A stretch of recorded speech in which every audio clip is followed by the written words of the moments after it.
Bom dia. Também agradeço o convite. É uma alegria estar aqui com vocês, depois de tanto tempo, não é? E é sempre um privilégio grande expor a palavra do Senhor. E eu convidava-vos a abrir as vossas Bíblias em Lucas, Evangelho de Jesus Cristo, segundo Lucas, capítulo 15.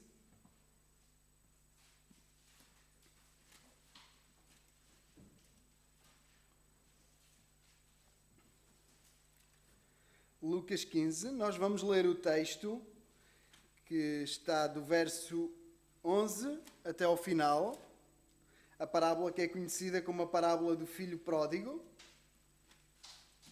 Será esse o texto que nós vamos considerar esta manhã juntos. E diz assim o texto. E disse: um certo homem tinha 2 filhos, e o mais moço deles disse ao pai: dá-me a parte dos bens que me pertence. E ele repartiu por eles a fazenda. E poucos dias depois, o filho mais novo, juntando tudo, partiu para uma terra longínqua e ali desperdiçou os seus bens, vivendo dissolutamente. E havendo ele gastado tudo, houve naquela terra uma grande fome e começou a padecer necessidades. E foi e chegou-se a um dos cidadãos daquela terra, o qual o mandou para os seus campos a apacentar porcos. E desejava encher o seu estômago com as bolotas que os porcos comiam, e ninguém lhe dava nada.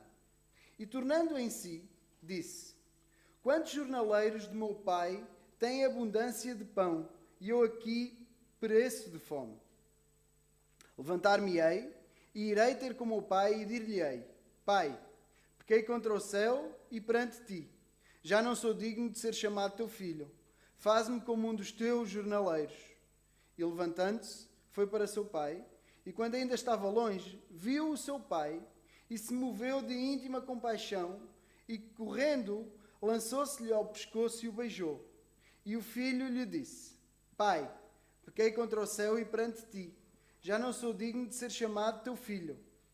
Mas o pai disse aos seus servos: trazei depressa a melhor roupa, e vesti-lhe, e pondo-lhe um anel na mão, e alparcas nos pés. E trazei o bezerro cevado, e matai-o, e comamos e alegramo-nos. Porque este meu filho estava morto e reviveu, tinha-se perdido e foi achado. E começaram a alegrar-se. E o seu filho mais velho estava no campo, e quando veio e chegou perto de casa, ouviu a música e as danças. E chamando um dos seus servos, perguntou-lhe o que era aquilo. E ele lhe disse: veio o teu irmão, e o teu pai matou o bezerro cevado, porque o recebeu são e salvo. Mas ele se indignou e não queria entrar. E saindo o pai, instava com ele. Mas respondendo ele, disse ao pai: eis que te sirvo há tantos anos, sem nunca transgredir o teu mandamento. E nunca me deste um cabrito para alegrar-me com os meus amigos. Vindo, porém, este teu filho, que desperdiçou os teus bens com as meretrizes, mataste-lhe o bezerro cevado. E ele lhe disse: filho, tu sempre estás comigo, e todas as minhas coisas são tuas. Mas era justo alegrarmos e folgarmos, porque este teu irmão estava morto e reviveu, tinha-se perdido e achou-se. Até aqui. Este é o texto que nós vamos considerar. E antes de mergulharmos propriamente no texto e de vermos algumas coisas para nosso ensino, eu queria fazer um pequeno parênteses sobre a questão do contexto. É importante demais o contexto. Eu sei que vocês estudaram Lucas, até porque eu participei 2 ou 3 sessões. Nós em Partilhós estamos a estudar Lucas à sexta-feira, um bocadinho por vossa influência, ou muito por vossa influência. O contexto é importante demais, porque nós podemos focar toda a nossa atenção, por exemplo, nesta parábola. É uma parábola muito conhecida. O editor, e não é por acaso que nas vossas Bíblias, na maior parte delas, dirá a parábola do filho pródigo. Toda a ênfase está no filho pródigo. E não é propriamente mau, porque nós, olhando para o filho pródigo, para todo o amor que o pai dispensa para aquele filho, nós aprendemos muito sobre o caráter do nosso Deus, que nos ama com este amor. Ele é que nos buscou. Esta é a realidade, esta é a verdade. O amor dele é tremendo. Mas nós podemos, ainda assim, enfatizar de tal forma, inclinar o nosso olhar de tal forma para este aspecto, que podemos perder o ponto do que Jesus queria dizer com a parábola. E isso é muito importante, porque nós não queremos perder nada do que Jesus quis dizer e também não queremos perder nada do que Lucas está inspirado por Deus a querer dizer a Teófilo. Então, quando olhamos para um texto como este, nós temos logo duas camadas. A primeira é o que é que Jesus está a dizer aos seus interlocutores e o que é que Lucas está a querer dizer a Teófilo, para que, quando ele leia este documento pela primeira vez, perceba de forma lógica o Evangelho plenamente e perceba o que Deus quer dizer. Então, o Espírito inspirou Lucas e Jesus está a dizer isto num determinado contexto. Por exemplo, deixem-me ir aos 2 primeiros versículos do capítulo que não lemos, que dizem: chegaram-se a ele todos os publicanos e pecadores para o ouvir. Chegavam-se a ele pecadores para ouvir Jesus. Chegavam-se a ele pessoas de má fama, publicanos e pecadores, pessoas que tinham má fama, particularmente para o segundo grupo, que diz no versículo 2: os fariseus e os escribas murmuravam, dizendo: este recebe pecadores e come com eles. Então temos dois grupos de pessoas completamente distintos. Temos pecadores e publicanos e temos os fariseus, os religiosos, os escribas, pessoas religiosas, que murmuram, reclamam de Jesus e murmuram entre eles. Então ele diz mestre, ele diz religioso, ele diz profeta, ele diz enviado de Deus e está com pecadores. Estende-lhes a possibilidade do reino, estende-lhes a palavra, ainda por cima come com eles. Uma identificação, naquele tempo, se hoje há um simbolismo e as pessoas receberem outras em sua casa, naquele tempo era muito maior esse simbolismo, era de plena identificação, era como se as pessoas tivessem o mesmo tipo de vida, era uma identificação plena. E por causa desta murmuração destes fariseus, por causa da murmuração dos fariseus, Jesus conta 3 parábolas. Nós só lemos uma, mas Jesus conta 2, conta da ovelha perdida e conta da moeda perdida, antes de contar esta. E na realidade, Jesus conta estas parábolas para refutar os fariseus que tinham uma perspectiva completamente errada, em vários níveis. A primeira era que homens bons podiam alcançar Deus. Então ele conta a parábola de uma ovelha que soube perder-se, mas que nunca mais vai conseguir encontrar. Não tem capacidade de voltar atrás. Conta também a história de uma moeda que ainda está mais perdida do que a ovelha, porque nem sequer tem vida. Como qualquer pessoa não tem vida quando está perdida no seu pecado, é morto em delitos e pecados. Conta a história de uma moeda completamente perdida e sem capacidade de se encontrar sozinha, não é? E também eles tinham a ideia errada de que os homens que conseguiam buscar Deus através de um trabalho penoso de religião cheia de regras, de dificuldade, mais e mais complicado, sempre a acrescentar regras àquilo que Deus já tinha dado pelos seus servos no passado. E ao contrário de um trabalho penoso em que aquele que está perdido tem que alcançar Deus, novamente é a mulher que barra a casa toda e procura a moeda e encontra, e também é o pastor que faz o caminho inverso, ele, não a ovelha, e vai ter com a ovelha. Há uma terceira perspectiva completamente errada por parte destes fariseus. Eles não tinham qualquer simpatia, nem compaixão, nem alegria pela salvação alheia. Eles, se fosse alguém que pensasse como eles, fosse religioso da escola deles, eles gastavam o seu tempo a ensinar esta lei, estas regras, este caminho árduo na busca da perfeição até alcançar Deus. Se fosse uma pessoa que não vinha deste círculo restrito deles, eles não tinham qualquer simpatia. E estas 2 parábolas terminam, como a terceira também, mostrando que há alegria por um pecador que se arrepende. Então Jesus conta 3 parábolas onde mostra que há alegria. Não só nestes exemplos do pastor que se alegra com os seus vizinhos, da mulher que se alegra com as suas vizinhas, do pai que se alegra por receber o seu filho com todos os seus empregados e faz uma grande festa em casa, mas também há alegria nos céus por um pecador que se arrepende. Então, conta estas 2 primeiras parábolas justamente porque está a responder a quem? Aos fariseus. E estas parábolas, estas 2 primeiras, são para afirmar estas verdades, mas quero eu crer também que são uma espécie de introdução para a maior parábola que nós lemos hoje. Porque, na realidade, o que Jesus está a querer dizer é que, assim como alguns se podem perder longe, como aquela ovelha, há alguns que se podem perder dentro de casa e ser ainda mais insensíveis do que aquela ovelha. E podem estar perdidos dentro de casa, completamente perdidos, completamente insensíveis, completamente mortos. Então temos esta derradeira e esta última história, que nós podemos passar por ela de forma rápida, antes de frisarmos pontos importantes para a nossa aplicação. E o texto diz-nos que um homem tinha 2 filhos. Jesus conta a história de um homem que tem 2 filhos e que o mais novo, o mais jovem, pede ao pai todos os seus bens. Pede a parte que lhe pertence, a parte que é dele. Pede basicamente para repartir os bens do pai em 2, para fazer partilhas antecipadas. Fazer divisão da herança. Ora, isto era completamente escandaloso naquele tempo. E eu quero dizer que é escandaloso hoje. Se qualquer filho chegar ao pé do seu pai hoje, 2000 anos depois, e disser: olha pai, divide aí os bens entre mim e os meus irmãos, porque eu quero a minha parte e quero ir à minha vida. O que é que esse filho está a dizer? Está a dizer que mais importante do que o pai e do que a família são os bens do pai. Eu quero é que me deixe a minha parte para ir ser feliz longe de vocês. Em algum sentido é desejar a morte do pai. Claro que é. Se eu chegar ao pé dos meus pais e dizer: olha, o que é meu? Divide, quero ir embora. É como se a vida dos meus pais não tivesse valor. Há 2000 anos atrás, tinham um peso muito maior. Isto era completamente inconcebível. Isto não cabia na cabeça de ninguém. Era um escândalo. Costumava era ser ao contrário. Costumava era ser a desculpa. Lembram-se daquele exemplo que Jesus dá? Convida várias pessoas para o seguir e um usa como desculpa: deixa-me primeiro enterrar o meu pai. Não é que o pai tinha morrido naquele dia e era o funeral. Não, era o pai, tinha uma idade avançada, e ele diz: olha, deixa-me aproveitar os últimos dias com o meu pai, os últimos tempos com o meu pai, e depois ele morrerá, eu fazer o devido luto, e depois eu sigo-te.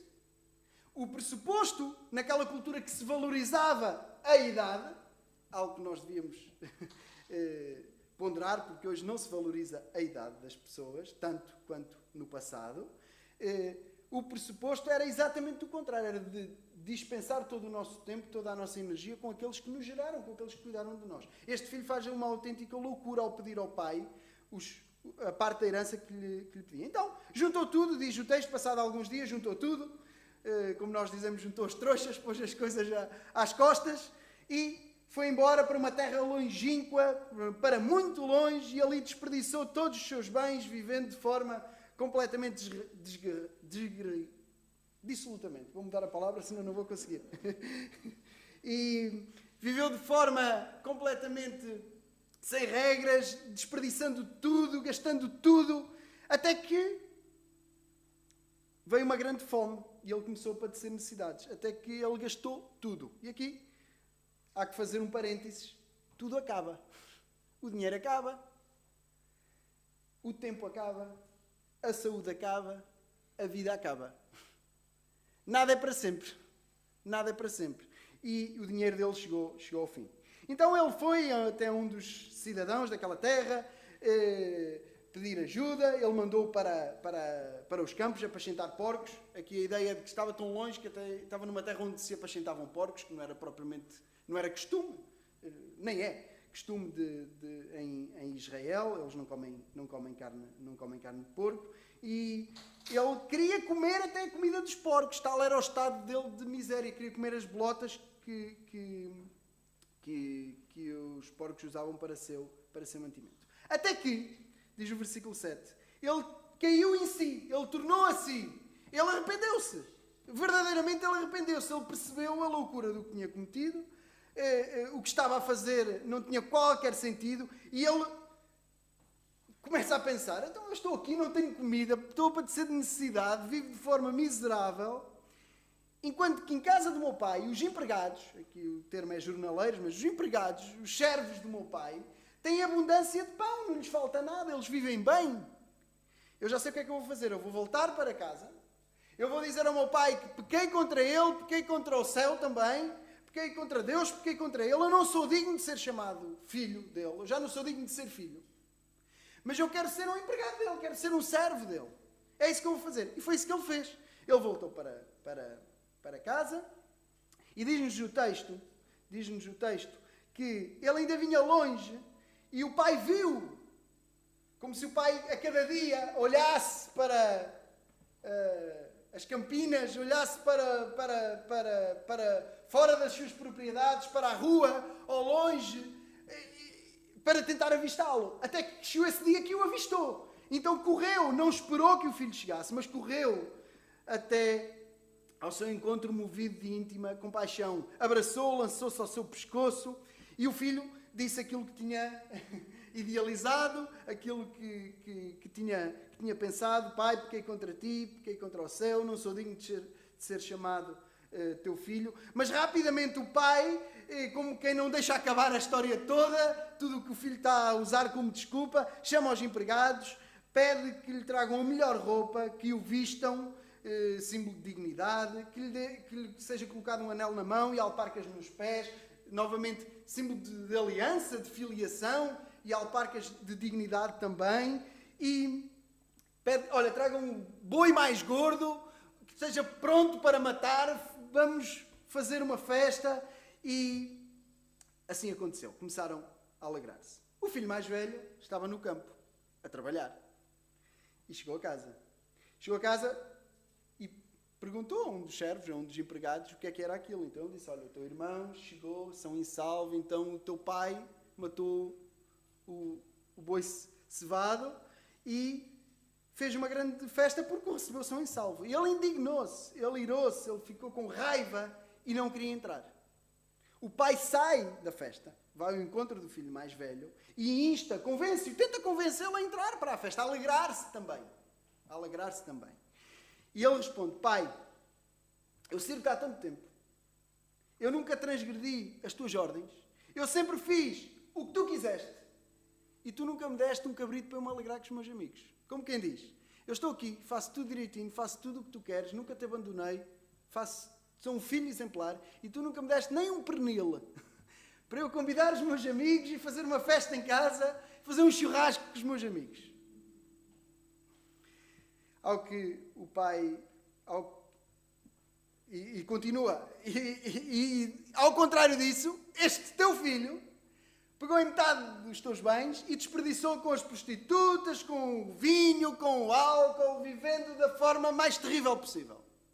Ao que responde o pai, filho, tu estás sempre comigo e tudo o que eu tenho é teu. E na realidade era, porque a separação dos bens estava feita. Tudo o que estava naquela casa já não era do pai. Era do pai, mas não era do pai, era do filho mais velho. Tudo o que eu tenho é teu, é tudo teu, tudo o que está aqui é teu. Mas era justo alegrarmos e folgarmos. Era justo alegrarmos e enchermos de alegria, porque aquele que estava morto reviveu, aquele que se tinha perdido foi achado. Termina assim a história, sem saber se o filho mais velho entrou ou não, porque eu acho que saber se o filho mais velho entrou ou não é saber se algum daqueles fariseus se arrependeu ou não. Não esquecer que ele está a contar a história por causa da murmuração dos fariseus. E sobre o nome da parábola, era aí que eu queria ir para focar justamente este ponto.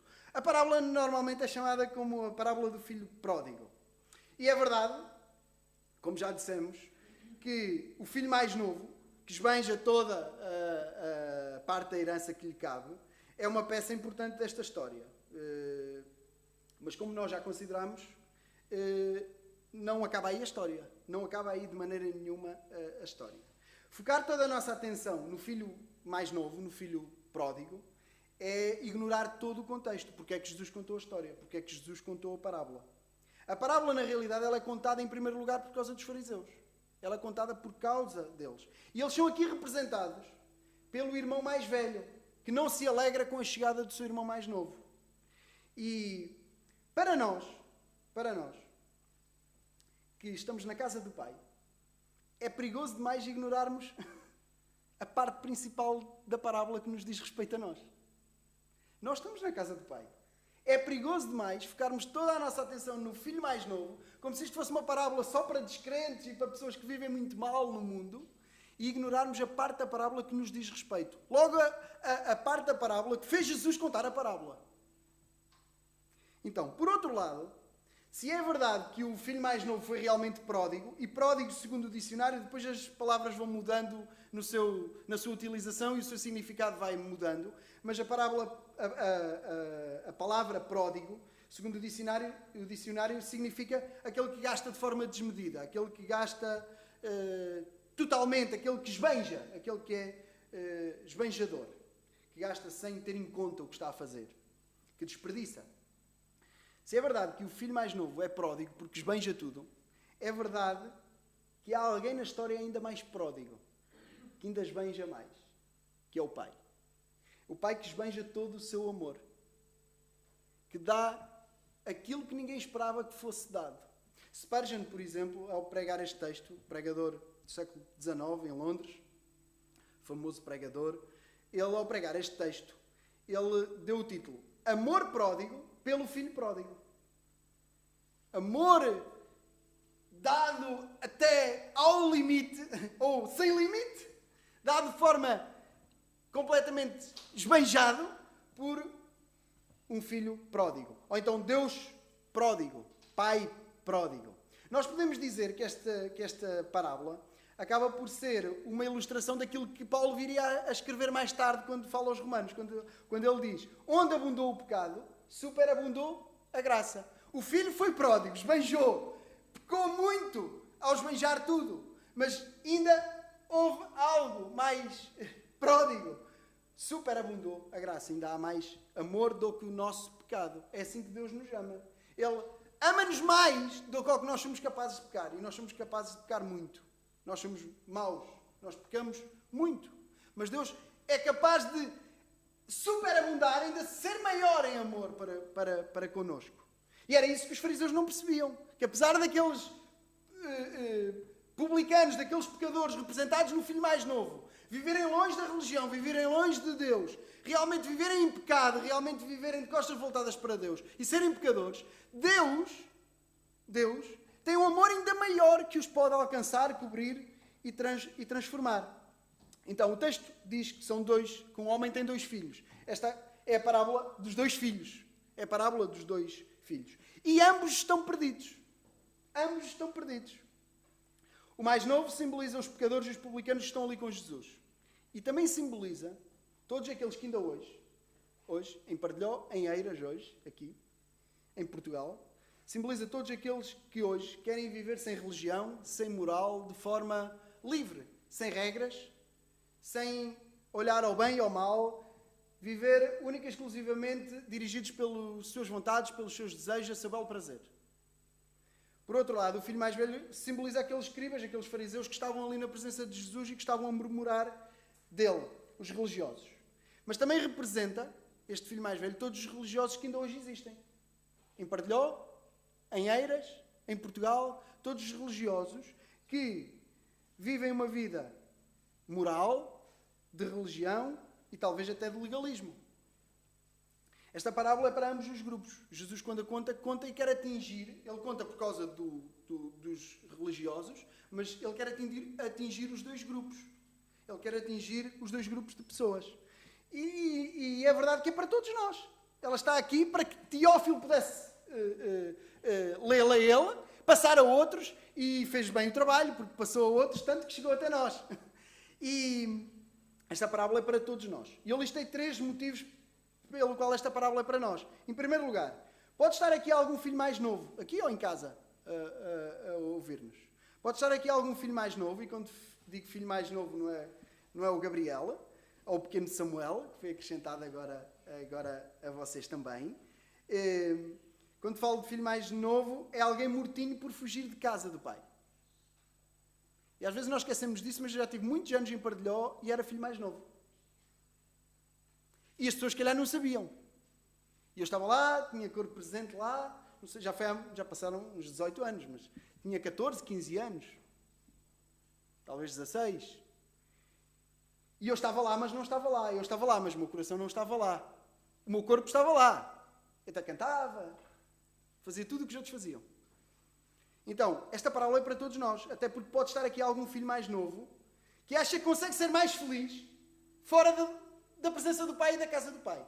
Noutro sentido, poderá também estar aqui alguém que seja um filho mais velho, cheio de religião, cheio de legalismo, mas vazio e sem alegria.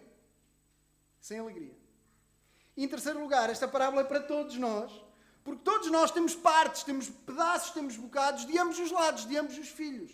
Nós sem exceção, todos nós aqui, temos inclinação a, por vezes, pensarmos como o filho mais novo e, por vezes, pensarmos como o filho mais velho. É humano. E eu queria que nós focássemos alguns pontos e aplicássemos a nós mesmos, porque a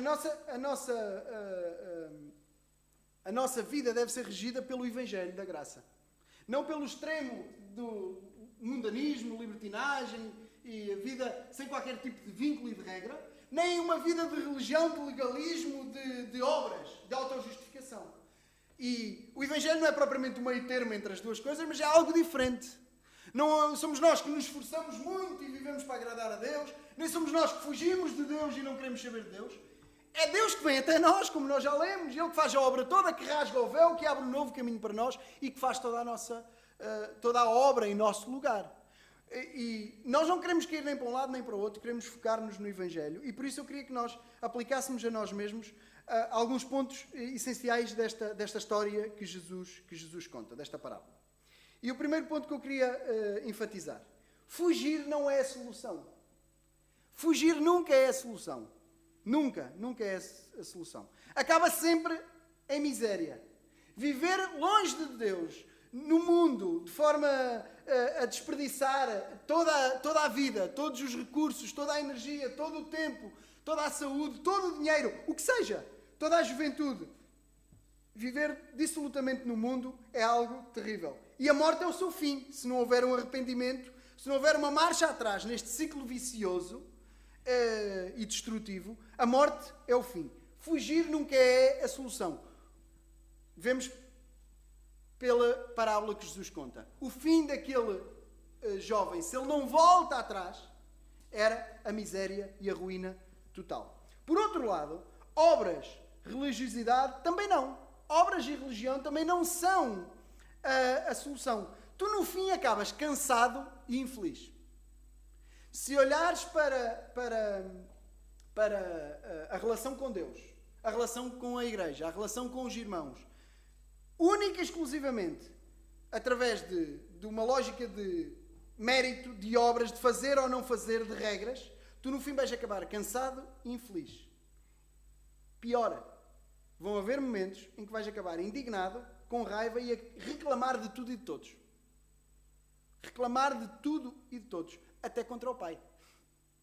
Até contra o pai. Isto é muito mais fácil. Eu disse há pouco que já tive muito tempo na igreja sendo um filho mais novo. Mas também já tive sendo um filho mais velho. Porque é fácil nós passarmos os momentos em que reclamamos. Só nós é que fazemos isto, aquilo. Essa ideia é uma ideia farisaica. Como se por nós fazermos, os outros fossem menos e tu fosses mais. Como se por nós fazermos, alguém devesse estendermos uma passadeira vermelha. É fácil nós cairmos para um lado ou para o outro. É fácil demais. No fim, nós podemos acabar indignados contra pessoas e até contra Deus, contra irmãos e até contra Deus. Eu sempre fiz, eu sempre fui, eu mereço. E no fim, alguns exaustos passam rapidamente de irmãos mais velhos para irmãos mais novos e vão embora. Isso pode acontecer. Cumpriram tudo e ninguém deu mérito. Cumpriram tudo e Deus não deu aquilo que as pessoas esperavam. Então eu pego e sou um irmão mais novo de repente e vou embora. Eu pego na minha parte e vou embora. Cuidado, obras não se salvam. Nem satisfazem. Também não dão alegria. Obras não dão alegria. Podem dar durante um tempo pequenino. Ei, eu consegui, eu sou capaz. Mas passa rápido. Obras não salvam, nem dão alegria. Não satisfazem plenamente. Terceiro lugar. Queria chamar a atenção e enfatizar que ambos, os filhos, queriam os bens do pai, não queriam o pai. Ambos os filhos estavam mais interessados no dinheiro do pai, nas propriedades do pai, nas bênçãos do pai, do que no próprio pai. Se não, olhem, o mais novo pediu e foi-se embora. E gastou tudo. Pediu, não queria o pai, queria os bens do pai e ir embora. O outro, o mais velho, ficou a controlar todos os bens e acaba a história com ele a cobrar do pai como é que os bens estão a ser usados. É assim que acaba a história. Com ele a cobrar do pai porque é que gastaste com este que já gastou tudo. Porque é que estás a gastar com este que não merece. Acaba assim a história, com ele a cobrar do pai a forma como os bens são administrados. É possível querer as coisas e as bênçãos de Deus e não Deus. É possível estares aqui e tu quereres bênçãos de Deus, mas não quereres Deus. Mas é possível ter as coisas de Deus, ter as coisas do Pai e não ter o Pai. É possível por momentos tu teres bênçãos de Deus, teres as coisas de Deus, teres as coisas que dizem respeito a Deus e não teres Deus. E a pergunta que se levanta é esta: o que é que tu queres realmente?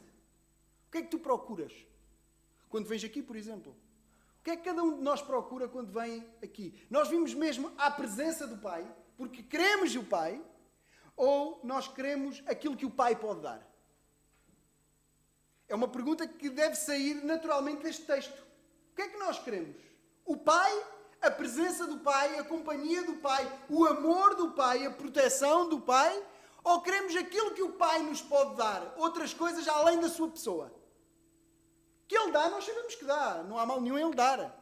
Ele dá e dá muito bem. Ele sabe como é que há de dar. Mas o que é que nós queremos? Quarto lugar. Queria que pensássemos sobre perdição e pecado. Pecado não é somente fugir de casa e viver no mundo. Pecado não é somente fugir da presença do Pai, fugir da religião e viver no mundo de forma dissoluta.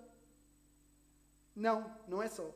Não é só viver na imoralidade e no mundanismo. Claro que isso é pecado e é mau e é destrutivo e acaba mal. Mas não é só isso que é pecado. Ficar em casa da forma errada também é pecado. Ficar em casa com uma atitude errada e da forma errada é pecado. Ficar em casa com uma lógica legalista, de autojustificação, de religião, de obras, é pecado. Ficar em casa sem alegria, sem plena comunhão com o Pai, também é pecado. E reparem, o filho mais velho, no dia de maior alegria do seu pai, não está com o pai. Não está em comunhão com o pai. Não quer entrar. Está com raiva. Está indignado. Não tem o pai. Só tem raiva que o afasta do pai. Ficar em casa da maneira errada também é pecado. Não é só ir para longe e viver mal. No dia de maior alegria para aquele pai, ele não tem os 2 filhos. Só tem o que chegou. Porque o outro está indignado demais, com raiva demais, para entrar. Mais um ponto. Querer as coisas do Pai mais do que o próprio Pai é viver sem o Pai. Se tu quiseres mais as coisas que Deus te pode dar do que o próprio Deus, se tu quiseres mais aquilo que Deus tem para dar do que a presença do próprio Deus e a comunhão e a alegria na presença do próprio Deus, tu estás a viver sem o Pai. Querer as coisas do Pai mais do que o Pai é viver sem o Pai. Literalmente. Literalmente. Temos de ter cuidado porque isto é literal. E as coisas do Pai não dão alegria. Por si mesmas, as coisas do Pai não podem dar alegria. Não podem. Um ministério não pode dar alegria por si mesmo.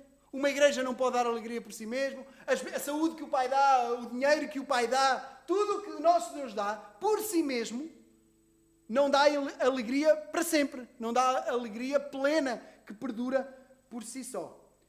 Olhem, o filho mais velho tinha as coisas do pai, mas não tinha alegria, porque não tinha o pai. O filho mais novo pediu a sua parte, tinha as coisas do pai e foi embora, mas não tinha alegria. E não encontrou alegria. Ele pensava que tinha alegria e que ia encontrar alegria, mas não encontrou alegria. Ambos tinham as coisas do pai, mas como não tinham o pai, não tinham alegria. O filho mais novo só veio a encontrar alegria quando encontrou o pai. Estas 3 parábolas são sobre alegria, sobre tu alegrares-te naquilo que alegra o Pai. Nomeadamente, estender a salvação a outras pessoas, alegrares-te com isso, coisa que os fariseus não faziam, e tu próprio teres uma relação de intimidade e comunhão com o Pai que te alegre, que te preenche. E só te pode preencher o Pai, não as coisas do Pai. Eles tinham as coisas do Pai e não tinham alegria. O mais novo encontra a alegria quando já perdeu todas as coisas do Pai. Já esbanjou tudo. Mas finalmente encontrou o Pai. É aqui que a história muda. A história muda quando ele muda no seu coração. A história muda para ele quando ele se arrepende, quando ele cai em si, quando ele torna a si, quando ele diz: eu já não sou digno de ser chamado filho. Eu pequei. Eu vou voltar para trás. Isto é uma loucura. Eu sou infeliz. Mas eu sei onde é que há felicidade. Em casa do meu pai. É para lá que eu vou. Eu não sou digno de ser filho. Mas é lá o caminho. É para lá que eu vou. E o arrependimento é o que muda toda a história e o que faz com que ele encontre alegria. Arrependimento em 3 níveis. Poderão haver mais, eu listei 3. Arrependimento verdadeiro, que se manifesta no reconhecimento do erro e da loucura cometida. O arrependimento verdadeiro parte de um reconhecimento autêntico de que se estava errado, de que se estava louco, de que se estava a cometer algo que não tinha qualquer tipo de lógica. É reconhecer o erro cometido. Outro nível. Arrependimento verdadeiro é estar disposto a voltar atrás e a fazer o caminho inverso. Ele reconheceu que errou. Eu fiz uma loucura. Eu não devia ter sido de casa do meu pai.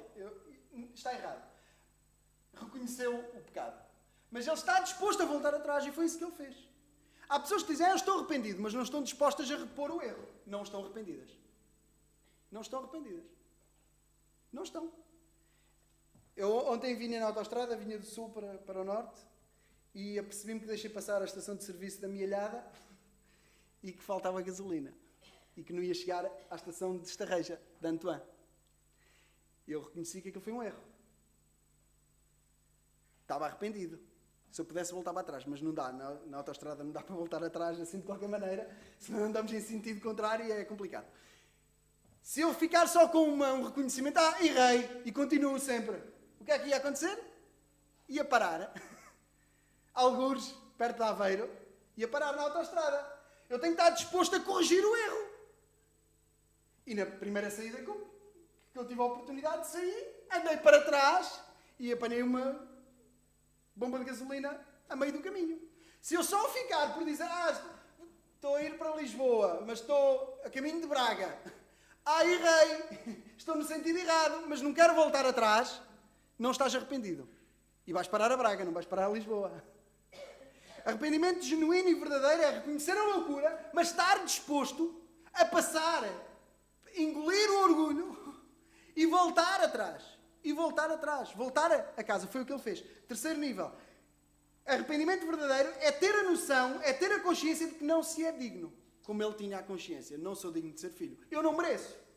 Uma pessoa que diz está arrependido até tem a capacidade de voltar ao caminho inicial. Mas depois ainda chega à situação para esclarecer com direitos, com exigências, não deverá estar muito arrependida. É o mesmo que aquele filho chegar lá: olha, afinal, vamos repartir agora outra vez a metade. Não. Ele não tem, tudo o que está naquela casa já não é dele. Ele só pode esperar por graça. Ele não merece nada. E o arrependimento verdadeiro é esse, é ter a noção de que não se merece nem sequer ser filho. Nem sequer se merece. Na realidade, o arrependimento é aquilo que nós verdadeiramente precisamos.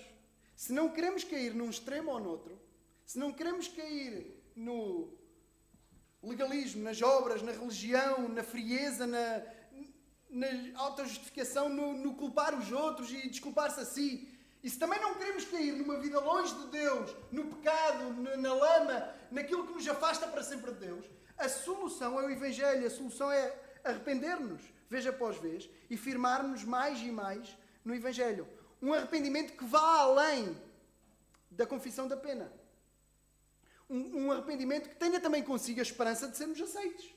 Aquele filho estava arrependido, mas tinha, além do seu senso de confessar que tinha errado, do seu senso de que não merecia nada, de que não merecia ser filho, ele tinha a esperança de ser aceito. Eu vou ser aceito como um servo.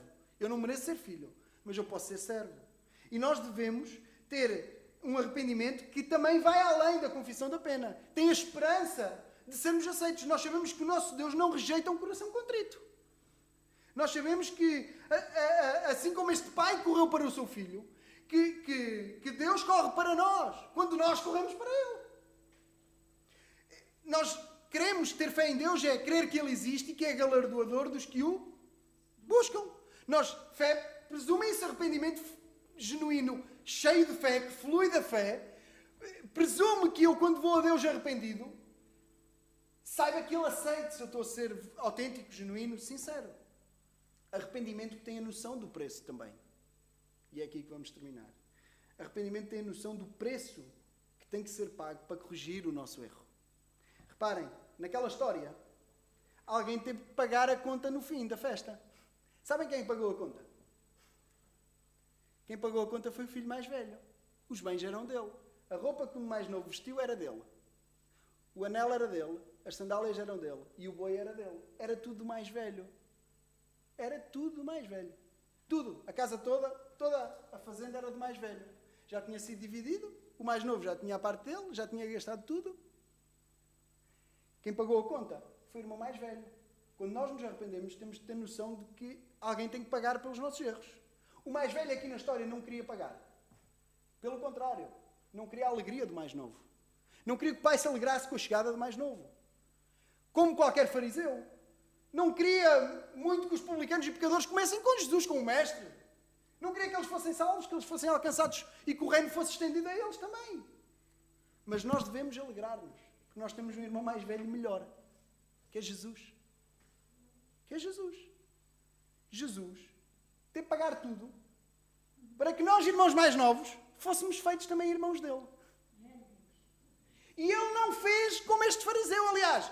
Naquela mesa onde Jesus está a contar a história, ele está justamente a fazer o inverso. Está a estender a palavra àqueles por quem vai morrer a seguir. Mas quando ele vai morrer por eles a seguir, também está a morrer por ti e por mim. E ele não teve a atitude daquele irmão mais velho. O irmão mais velho devia juntar a família, devia assegurar a união da família. Foi o que Jesus fez. O Samuel foi e gastou tudo. Eu pago. E ele pagou. Foi isso que ele fez. Pagou. E pagou tudo. Voluntariamente, como o Daniel já disse. Ele se entregou por nós. Voluntariamente. Ele disse, Pai, para que nos alegremos com a chegada de muitos, eu pago. E ele pagou. E há duas passagens que eu queria referir. Em Hebreus, a dizer, quando diz que nós somos um com Jesus, o versículo termina, por cuja causa não se envergonha de lhe chamar irmãos. Hebreus 2:11. Jesus não tem vergonha de ser nosso irmão. Ele pagou tudo e ele não tem vergonha de ser nosso irmão. Romanos diz que se somos herdeiros, se somos filhos, somos logo herdeiros também. Herdeiros de Deus e co-herdeiros de Cristo. Se é certo que com Ele padecemos, também com Ele seremos glorificados. Somos herdeiros de Deus e co-herdeiros com Cristo. Ele repartiu a sua herança connosco. Para nós entrarmos dentro de casa, Ele saiu de casa. Para nós recebermos vida, Ele deu a vida. Para nós não sermos condenados, Ele foi condenado. Grande é o nosso irmão mais velho, Jesus. Aquele a quem nós honramos. No fim da história, o pai acaba por chamar ambos os grupos. Jesus é o que está a fazer, a falar para uns e a falar para outros.